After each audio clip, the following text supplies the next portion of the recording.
그만큼 한국 계란은 안전성 그리고 위생과 품질 측면에서 세계 최고 수준이라고 할 수 있는데요. 최근에는 싱가포르와 홍콩 등의 한국산 계란 수출도 시작했습니다.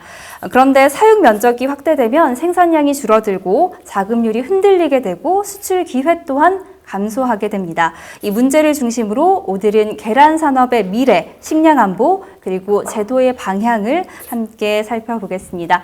먼저 대한산란계협회 안두영 회장님 말씀 부탁드립니다. 네, 우리가 계란이 100% 자급자족할 수 있다는 것은 굉장히 자랑스러운 일이고 어쨌든 뭐 이제 우리 농가들도 정말 많이 지금까지 위생 안전을 많이 쌓아왔고 또 국민들께서 정말 뭐 과거에 외국산 계란을 많이 들어왔는데 많이 사드시지 않고 우리나라 계란을 참 선택해 주셔가지고 또 감사를 드리고요. 어쨌든 우리가 그 정도로 위생적으로 안전하게 잘 관리하고 있는 계란인데 100% 자급자족하는 축산물이 잘 없어요. 이걸 잘 지켜나가려면 정말 0.07 얘기 앞에서 나왔지만 33% 이상이 줄게 되면 결국은 수입을 해야 되거든요.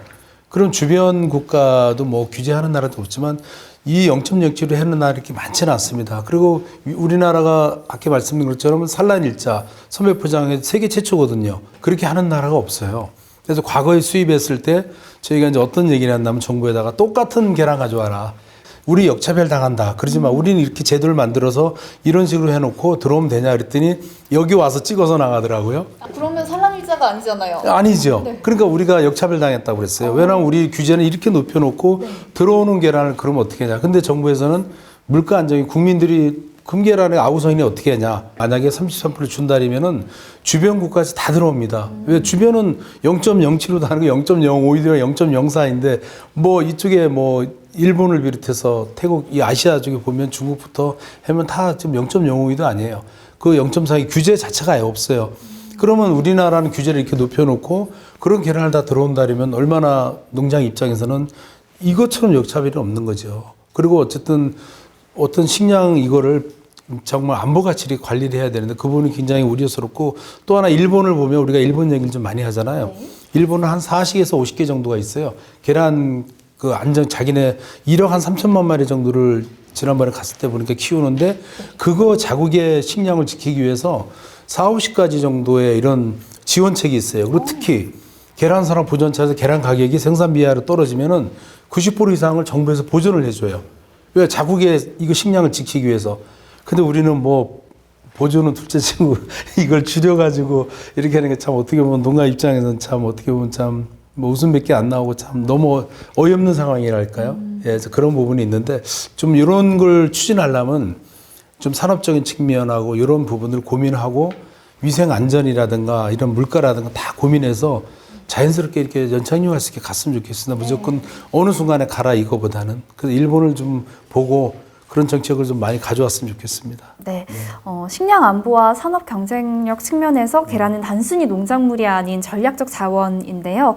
과학적 관점에서는 어떤 경쟁력을 가지고 있는지 이상진 회장님 말씀 부탁드립니다. 우리나라 지금 계란 생산 시설이라든지 기반 뭐 생산하고 또 검사하고 유통하고 또 뭐 해석까지 모든 게 세계에서 가장 잘 돼 있는 나라가 한국입니다.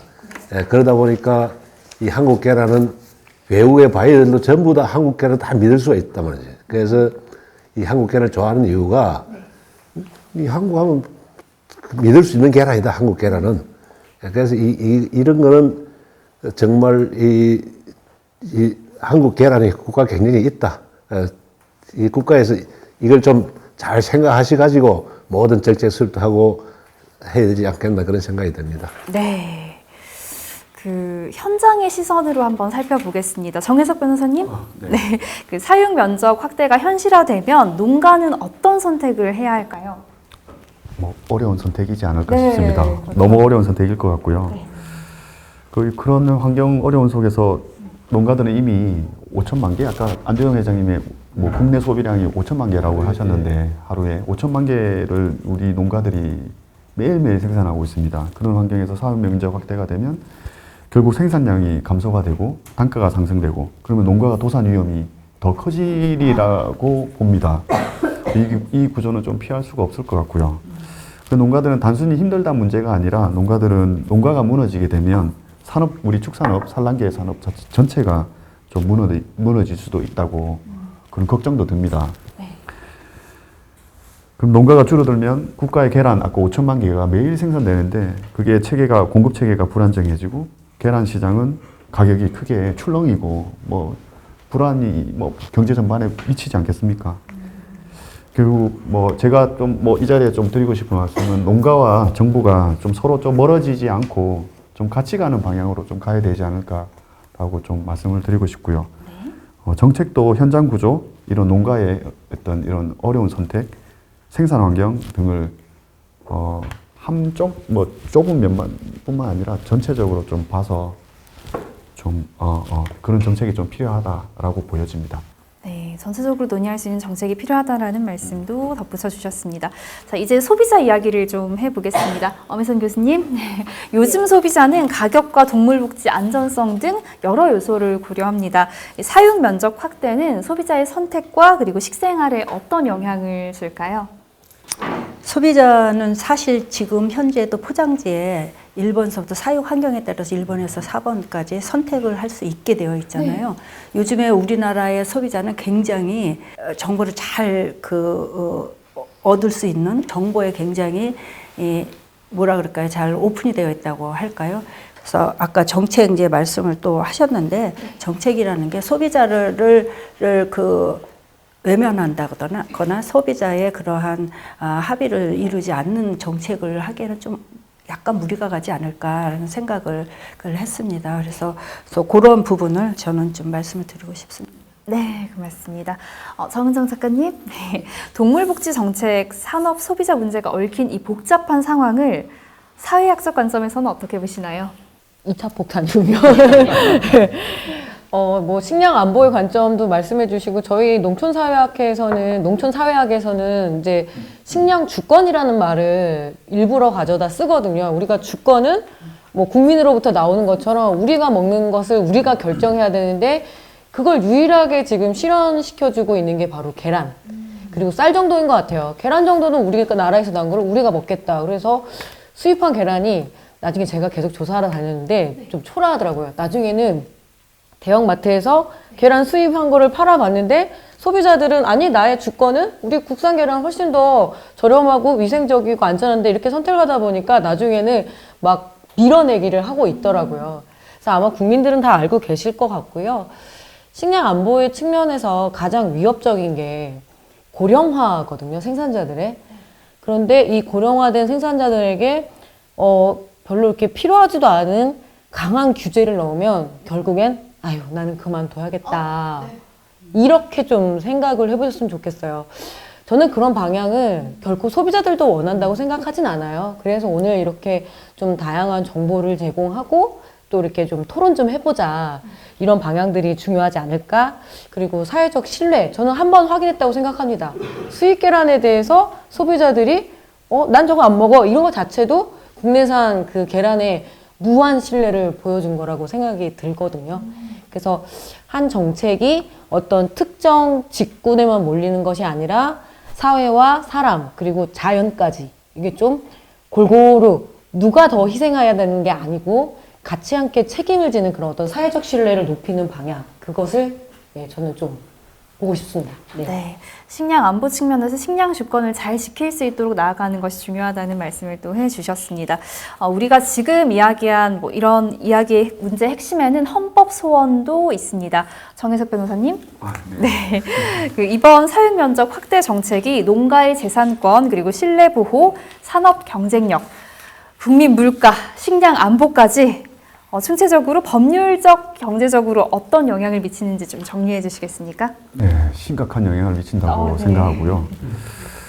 매우 중요한 문제라고 생각합니다. 이런 중요한 문제가 있었기 때문에 아마 농가분들이 그 헌법 소원을 제기한 것이라고 생각이 들고요. 몇 가지를 조금 언급해 드린다면 재산권 침해 문제가 있습니다. 사육 면적을 확대하는 것은 2017년까지 0.05 제곱미터를 기준으로 허가를 해주셨고 정부에서 그 허가를 기준을 믿고 농가들이 시설 투자를 수억 원에서 수십억 원 정도를 투자를 했다고 합니다. 그러면 투자를 하고 이후에 이제 그 부채 상환까지 계획을 다 세워가지고 수익과 부채 상환까지 다 계획을 세워가지고 투자를 하셨는데 그걸 2018년 이후에 0.0주기로 일괄 적용 확대를 해버리셔가지고요. 그러면 이제 뭐 그 시설을 담보로 대출받고 뭐 어쨌든 상환 계획 자체가 흐트러지게 되고 기존에 0.0으로 허가를 받았던 시설들은 다 무용지물이 돼버려요. 그러면 이거는 좀 재산권에 좀 침해가 될 수 있다라고 저도 좀 생각이 들고요. 공감이 들고요. 그리고 두 번째로는 경제 물가의 충격은 뭐 앞서 뭐 여러 교수님들하고 박사님하고 다 말씀을 주셔가지고 시장의 사회와 경제 영향 전반에 미치는 영향이 너무 큽니다. 악영향을 미친다고 볼 수 있고요.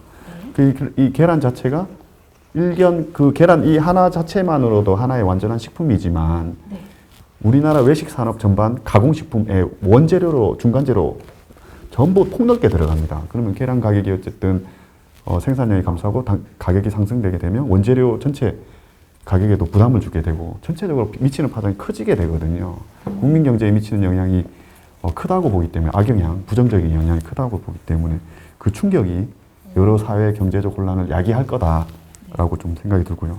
그리고 국가 정책이라는 게 하나의 기준을 정하면 여러 가지 배경이 있었을 겁니다. 그러면 그 배경을 믿고 산업 전체가 생태계가 꾸려지고 이렇게 하는 건데 투자도 하고 그게 기준을 손바닥 뒤집듯이 죄송합니다 표현을 좀 손바닥 뒤집듯이 바꿔버리게 되면 그걸 믿고 신뢰한 사람들의 이익을 좀 침해하는 부분이 있거든요. 재산권이 침해. 그러니까 재산권 침해되는 부분도 있고 사회 전체의 신뢰가 약화되는 부분이 있어요. 그러면 뭐 사람들이 정책이 이렇게 됐다 저렇게 됐다 그러면 또 바뀌는 거 아니냐라고 해서 투자가 조금 위축될 수 있고 산업 전체가 좀 신뢰가 약화로 인해서 그렇게 될 수 있다는 걸 짚어드릴 수 있고요. 네. 국가 식량 안보 문제 부분을 좀 말씀하셨는데 계란이 중요한 단백질 공급원이고 우리나라의 중요한 100% 아까 자급률을 또 말씀하셨어요. 이런 농축산물이 없습니다. 그 요게 만약에 산업 기반 자체가 농가가 아까 도산 위험이 증가하고 산업 전체의 공급망이 깨지게 되면 전체 식량 안보 주권 면에서도 부정적인 영향을 줄 수 있는 거거든요. 그래서 이런 배경들을 감안해서 농가분들이 헌법소원을 제기한 걸로 저는 들었어요. 네. 충분히 저도 공감하고요.